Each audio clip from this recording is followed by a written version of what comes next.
Hi everyone, and welcome to this episode of Served. Today we are focusing on a challenge that touches everyone in contract catering: food waste. If you're listening, you might be responsible or interested in creating a better, more sustainable food experiences. No matter if you are the client in operations or working within the kitchen, you know food waste isn't just a numbers problem, it's leadership, it's culture, it's design. And today we are joined here by Wojciech Vetch, who is an anti-food waste chef, author, speaker, and brings in a very, very deep insight into the operational, cultural, and also design factors that shape food waste.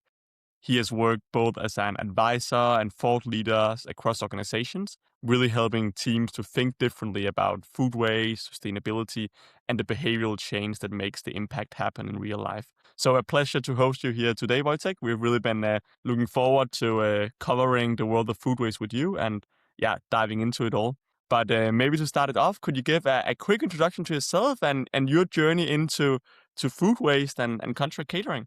Yeah, sure. Thank you so much for having me here. It's a pleasure to be here, Peter. It's a bit about myself. As you said, I'm a zero waste, mostly plant-based chef as well. Been in kitchens around the world for more than 15 years now. Worked all kinds of regions, all kinds of operations as well. And well, I slowly find my way into the kind of food waste or focusing on the food waste basically. I opened the world's first zero waste vegan restaurant in Cambodia in 2018. That really kind of opened my eyes that we can totally run our operations, not necessarily zero waste, but there is a lot of food waste that can be reused.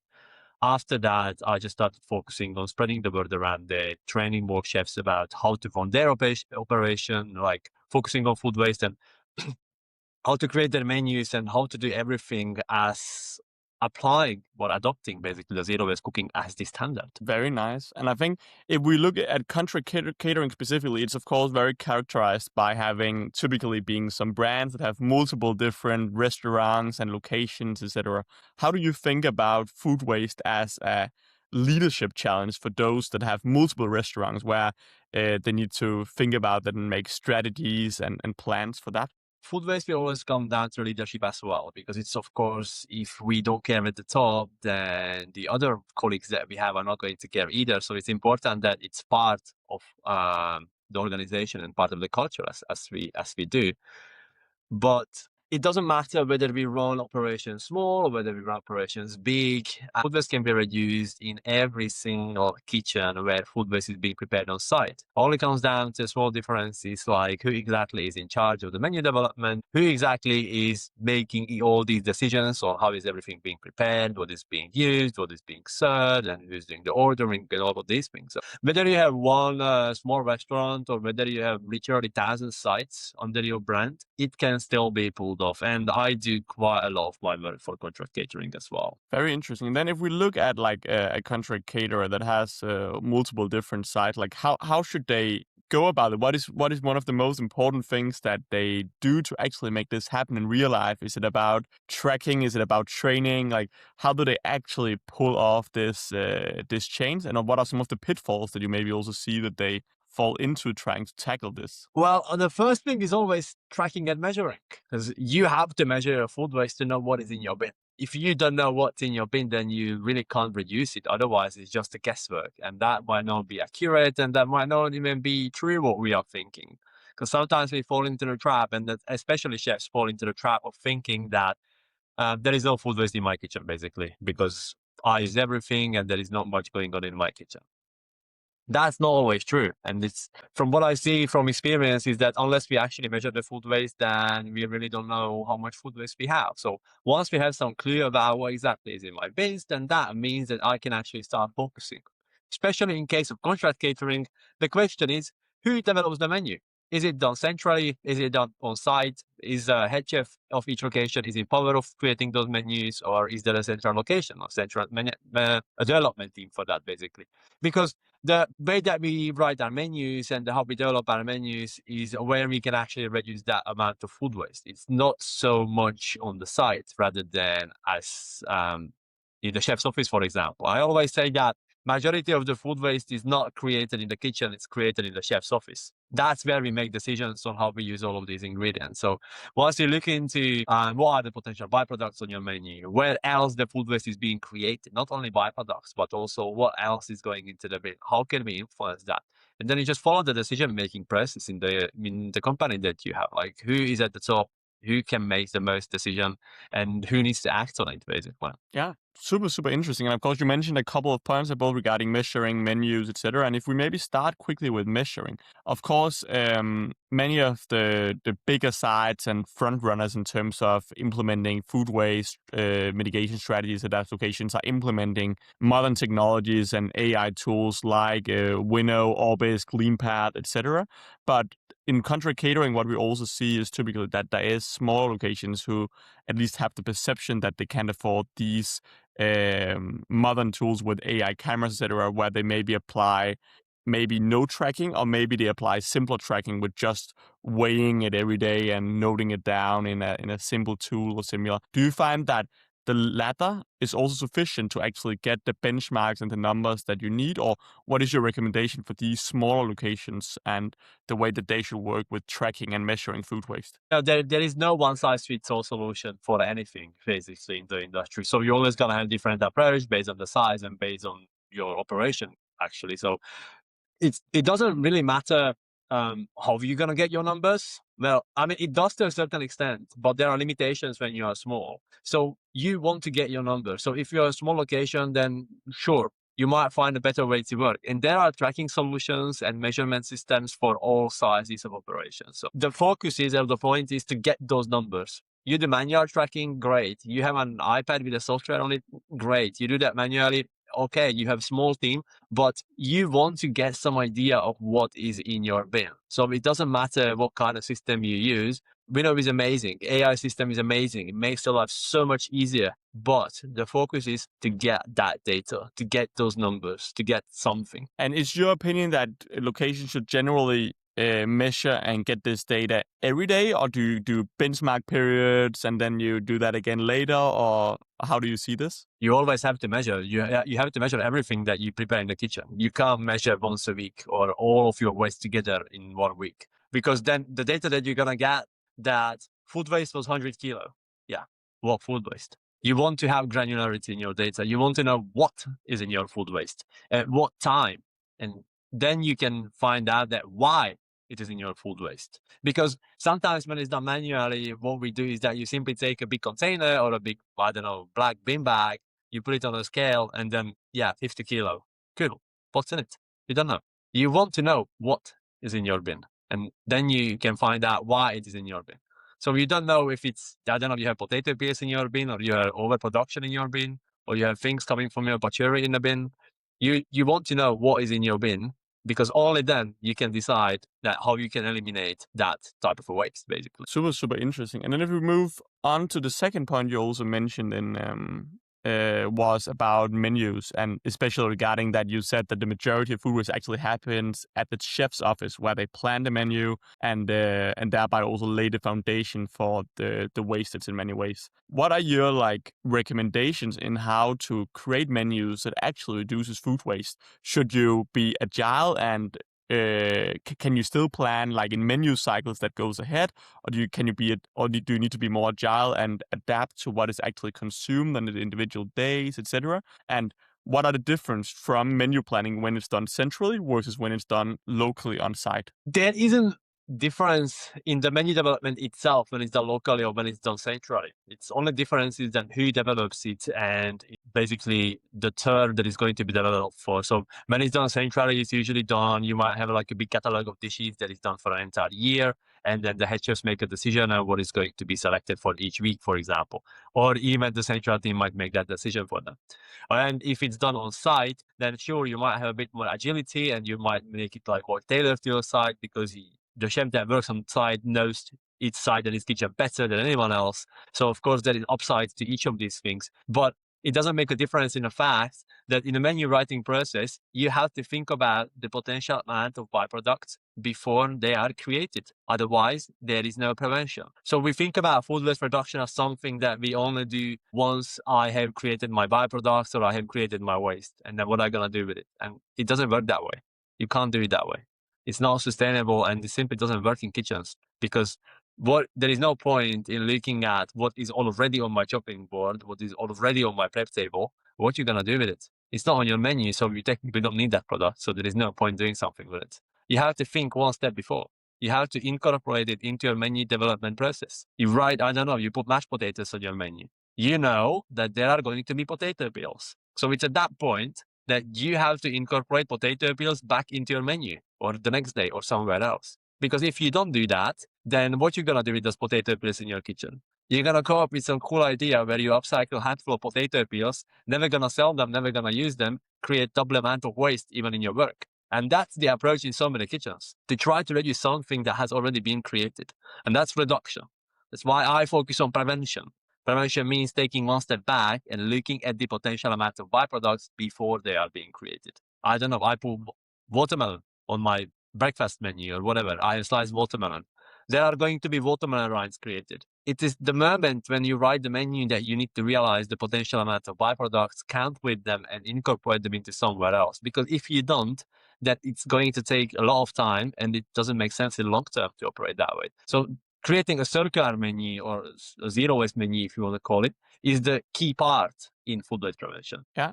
Oh, that makes great sense. And then, but it also seems like it puts a lot of requirements and required skills on the person that creates the menus, and that they should have some level of training, some level of skill set to really work with this and think really deeply about the byproducts, etc. How do you think about the training of this? How do you how should the country caterers really make sure that the chefs have these abilities and actually think about that on a day-to-day basis? Now, I think about training in a way that I do the training.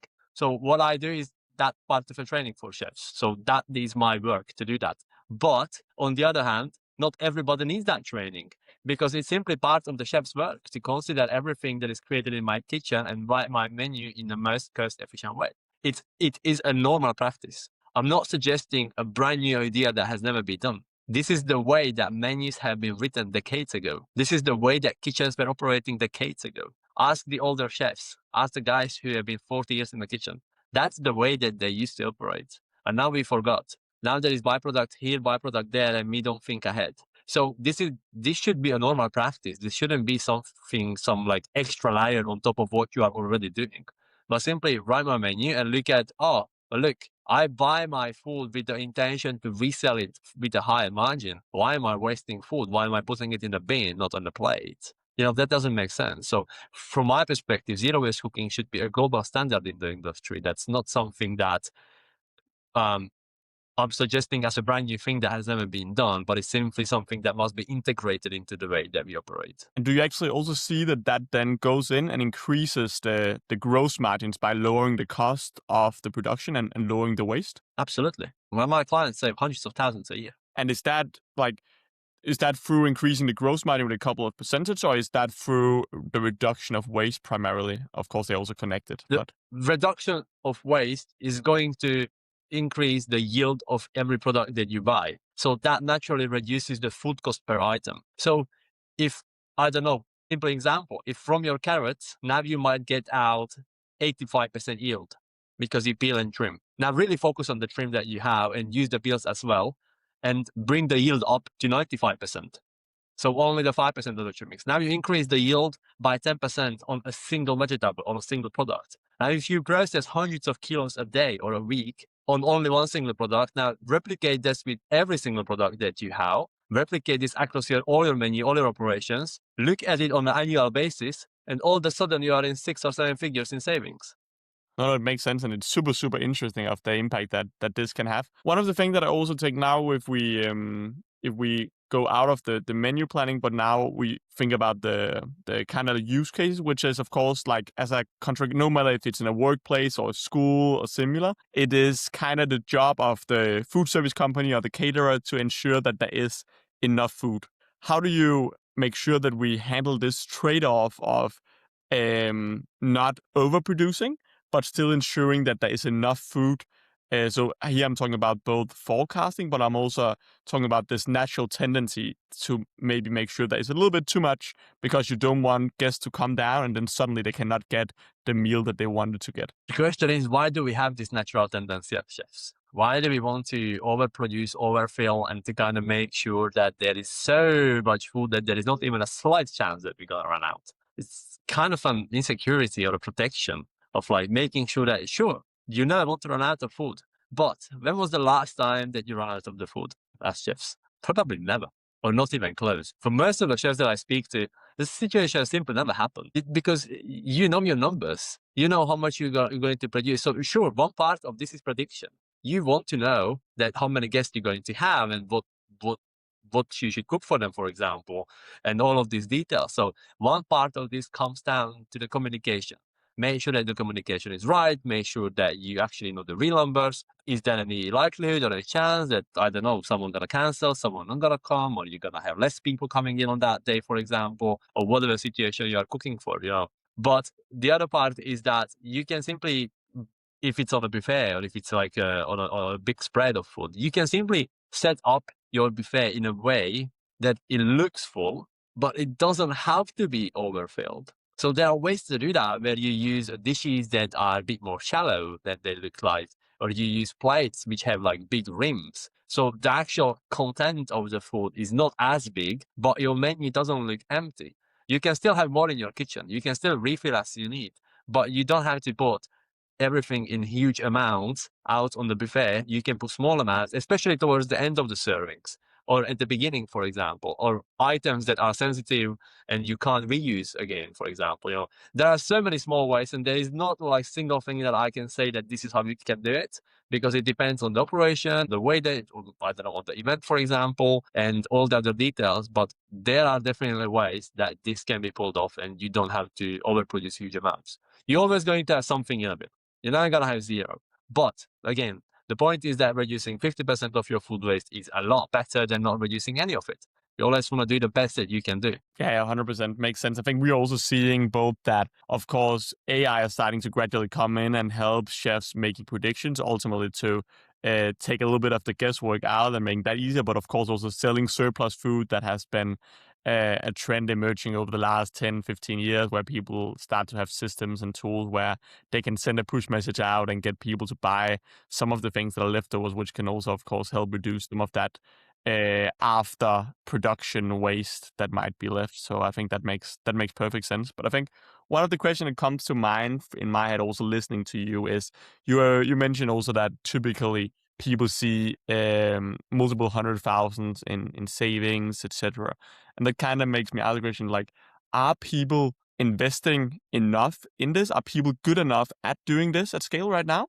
And if not, why are people not investing in it? Why can't they see the ROI that you see? Well, are they investing? Yes and no. Depends. You know, I still get a lot of people telling me that, sorry, we don't have budget for this. We don't have budget for the training. I'm not sure you don't have budget because it's in your bin. Your budget for the training is in your bin. You already wasted it. You know, the ROI that we can get with some of the clients is like 900% or more, or thousands of percent, the ROI compared to the investmental savings. One of the researches that has been done not by me, but one of the institutions, has resulted in a fact that they find out that for every dollar invested, you get $7 back. So with 7 times, you make your money back 7 times when you invest in food waste prevention. It's a one-time investment. You just need to spread the knowledge, create new standard operating procedures, kind of embed it into the culture, and then it's the new normal in your kitchen. And there is no way in all these years, I didn't have a single client who did not see return on investment on investing into food waste training. So there is just no way that you're not going to make your money back. I have never seen a scenario like that. And the reason that people don't invest in this, because we have painted the wrong picture in the industry for so long. If you, even to this day, if you try to Google it, if you try to look it up, what is it that you're going to find? What are the tips that you're going to find? Hey, upcycle your herbs for a pesto, use your bread for breadcrumbs, and make a soup from your leftovers. So, you know, like complete nonsense tips that are absolutely useless for professional kitchens are being advised to chefs that kind of painting a picture that a food waste reduction is about looking at your byproducts that you already have and turning them into random products just for the sake of upcycling. And it doesn't work like that. There is no ROI on this. You're going to waste your time and probably waste your product as well. You have to create a system around it and make sure that there is an actual like operation that supports that. And you want to plan ahead. So it's really simple in practice. It's really simple in practice. It's all about the mindset, the way that we think when we cook, not so much about how we cook. I don't teach chefs how to cook and how to do this and how to do this. I don't teach none of that. I teach about how to think when we are cooking, how to plan, how to look at this differently. And it's incredibly easy in practice once this is adopted. And since you say this is a lot about the menu planning and it happens in the chef office and it's really about thinking about these byproducts and thinking that into the plan and the schedule, do you then recommend some that have, let's say they have 100 locations or 1,000 locations, do you then recommend them to plan more centrally as they naturally potentially could have people that were more skilled in this exact area centrally? Or do you recommend them to plan it locally, which of course would then broaden the scope of people that would need to have this skill? I wouldn't recommend one over the other. It's simply kind of up to them and depends like how they decide to run their operation. There is upside in both, but you can do this in both ways. If your menu is developed centrally, then your central menu development team has to be really sharp in this. So the difference is that you provide different kind of a training to those people. Those people write the menus. They have to know how to upcycle all of these things and how to create it in a way that everything is kind of accounted for. In that case, the teams on site need a different training. They need to understand why it is done that way and what is their part in that. So if the second option, if the menu is developed on site, then it's those chefs on site who need to understand how to do all of those things and how to adopt it to their operations, because there is no central team doing it for them. But then there is some level of central team, and they need to know how to support their on-site teams in doing that better. So the difference is the kind of a training that each of them are going to get, or the knowledge that we share with them, and the information that we want to give them, not so much that one is better than the other. Like you can do this both ways. Does these practical guides that you see on the internet that writes about a specific ingredient and so on, do they make sense in your head, or is it more about the general thinking and really developing that critical thinking and that skill set of making that menus and adapting on a day-to-day? I don't really look at what's on the internet because my blood pressure goes up when I see all of those advices and tips that are out there. I try to stay away from that and just look at what I create and what kind of works for my clients. So I develop my own things, my own platforms, my own materials and all of that. And of course, you have to have some level of knowledge on like how to use all of these things. There's so many chefs who are surprised when I tell them that you can eat watermelon rinds, the white part. It's completely edible and healthy and delicious. So you need to know like something. You need to have some ideas about that. But once you kind of unlock this, once you understand that, then chefs make it their own. I don't hold their hands when I work with them. I just kind of help them to get started with this. And once they understand it, they really make it their own. And many times they blow my mind with things that they come up with. So this is all about thinking differently, have the right mindset, and then have the operation that support this. And then you make it, and then you just copy paste it. It might sound complicated in theory, but when you're in the kitchen, it's a really simple practice. It's just a new normal. And it's not even new. It's like going back to the old normal that was sometimes normal, And how do you normally like design these like training exercises? Is it like a multiple step? How is a setup like this where you train a group of chefs in this way of cooking, zero waste, etc.? So training has to be multiple different sessions because training doesn't happen at one given time. So I can do one masterclass, which can be an introductory masterclass for you, but it's not essentially a real training because it's a one-time session, So I always do multiple sessions. So I work not always in person. I also work online or in combination of ways. But you need to have follow-ups on this. I cannot give you all the information and all the knowledge in an hour of time or 2 hours of time. Like there are small details and tailor all the ideas and all of these things. So I run series of sessions with chefs, whether it's in person, it's usually a combination most often. It's in person and then we continue online, where I support the chefs, where I help them to give these, to help them with all of these ideas, not only in menu development, but also how to use this and that, how to, I don't know, make sure that my chefs are actually following these practices, how to motivate my team, how to do this in the long term, what can I do with this and that, and how to run all of these things. So it's really about different thinking, creating kind of a behavior change in the kitchen. And once this is adopted, they are kind of free to run. It's a new normal. And who do you see is, if we look at like country catering within like workplaces and education, etc., who do you generally see is the best at adapting these practices? Is it the big players like Sodexo or my Commerce Group, or is it the smaller ones that are maybe more nimble? The founders are more involved in setting the standard for this. Do you see one of the two being generally better when it comes to food waste reduction and managing this? I can't say things like that because I will breach my contracts. But it doesn't matter how big or small you are, you can totally do all of these things. Again, approach is different, but I see a lot of movement in contract caterings from the big ones and from the small ones as well. Typically, there is more coming from the BNI sides because they tend to have more flexibility in what can be served, and sometimes the education and the school servings are restricted by the nutritional values on the dishes and what can be served to the kids and what cannot be served. And sometimes depends on the country. So mostly, most often the BNIs are the ones who start first in contract catering, but then it is slowly being replicated across the whole company. You always want to run a small pilot of, I don't know, find 5 or 10 of your sites, test it out, see what works, what doesn't, and then spread it across the whole operation. Yeah, and I think that last part is actually really interesting about spreading it out, because let's say you have hundreds of locations, and of course then it's a very big change management process to actually do this and get chefs trained, etc. How do you go about this? Like, especially if they don't have the same menus, do you then create online classes where hundreds of chefs then join in and watch it online, or how do you actually go about making Yes. it happening across hundreds of locations? Yeah, I do online. I do hundreds of locations. I do thousands of locations. You can bring them all together or bring the key people together. We can run a master class. We can run the master class online if needed. We can continue the sessions online. I mostly do support calls, live calls like this, where I get on the call with everyone, and then it can be a continuous training call, or it can be a kind of a Q&A call where I help them support with their issues and the things that they come across.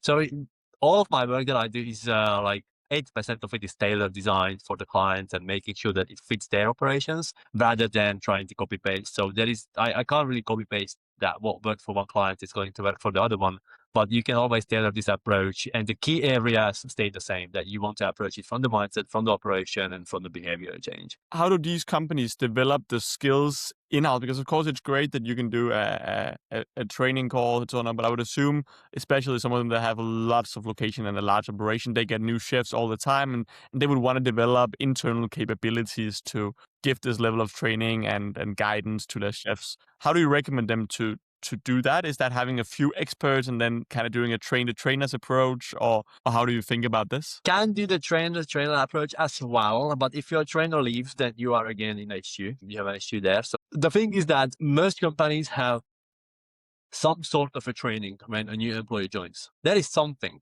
sort of a training. So simply incorporate that training, training into the onboarding training. You want to have at least a basic training course, at least something that I also usually build for the clients. So everyone who joins is up to the speed and knows that this is something that is important for my company. This is how we operate, and we really care about this. So they are in it from day one. It's not that optional thing that you can do but you don't have to do. You know, it never works that way.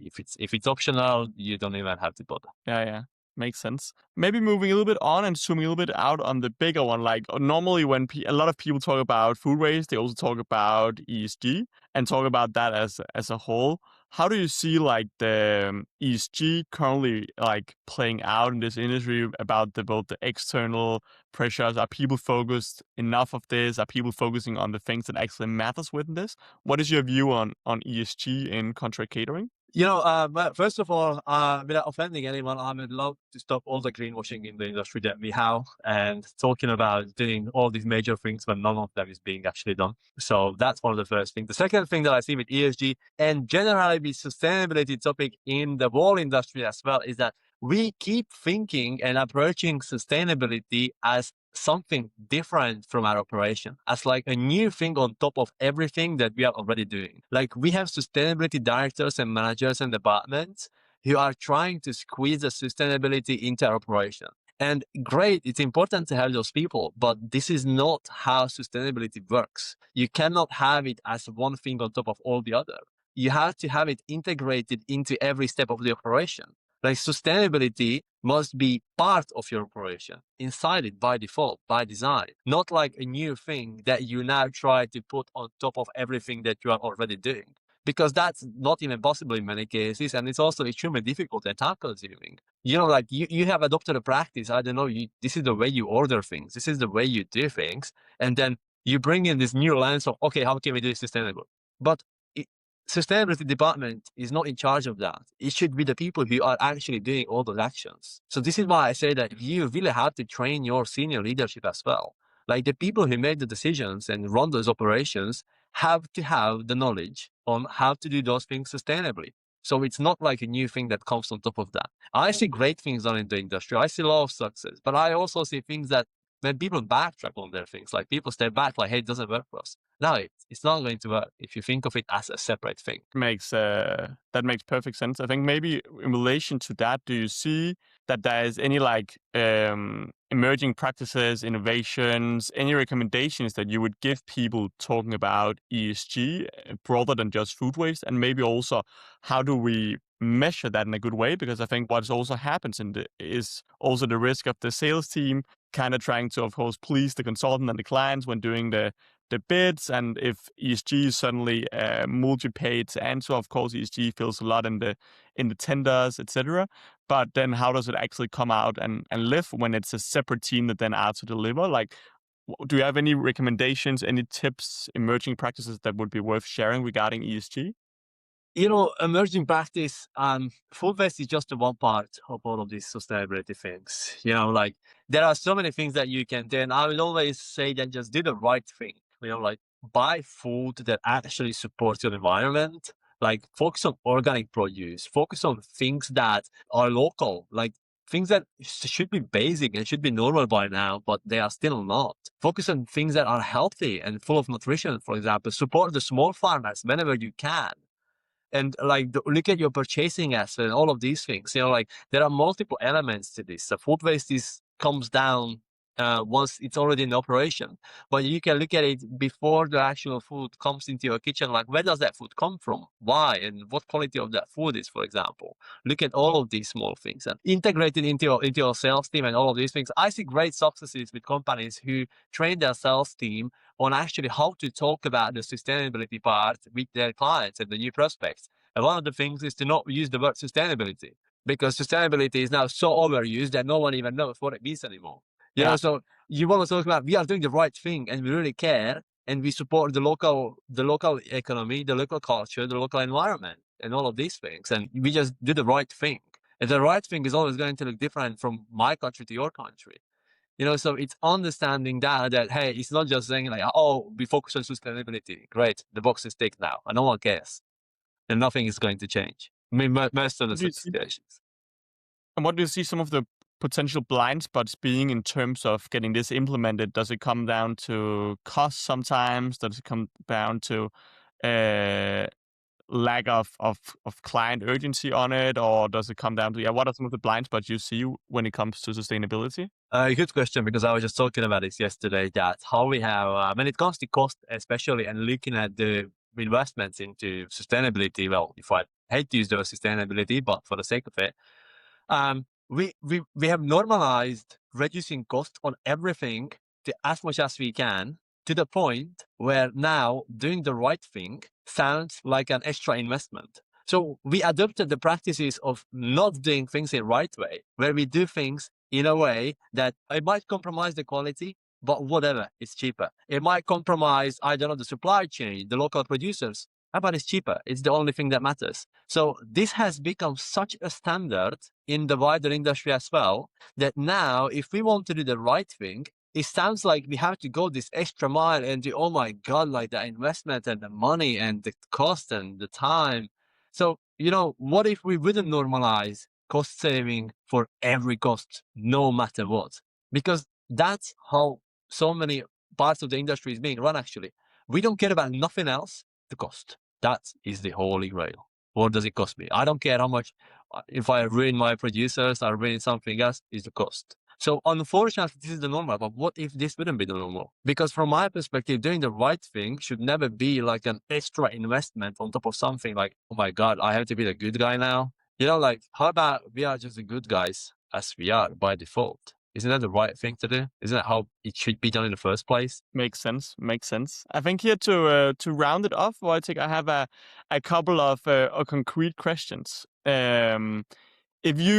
If the people that have listened to this, watched this, or read this in different ways should leave this conversation with one insight, one key takeaway, what would that be? Question everything.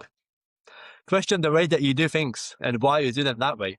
And question the way that the industry normalized things. Why? Who decided? Who normalized? Who adopted that? Who said it has to be done this way? You can decide your own ways. And if you should come with one bold recommendation for contract caterers or people in the operation for this year, now we are in the beginning or pretty much in the beginning of 2026, what is one thing that you would recommend them to go out and do this year? Well, right now, what you can do is to take a clear container in your kitchen, put it on your prep tables, and only put all the food waste into that clear containers and nowhere else.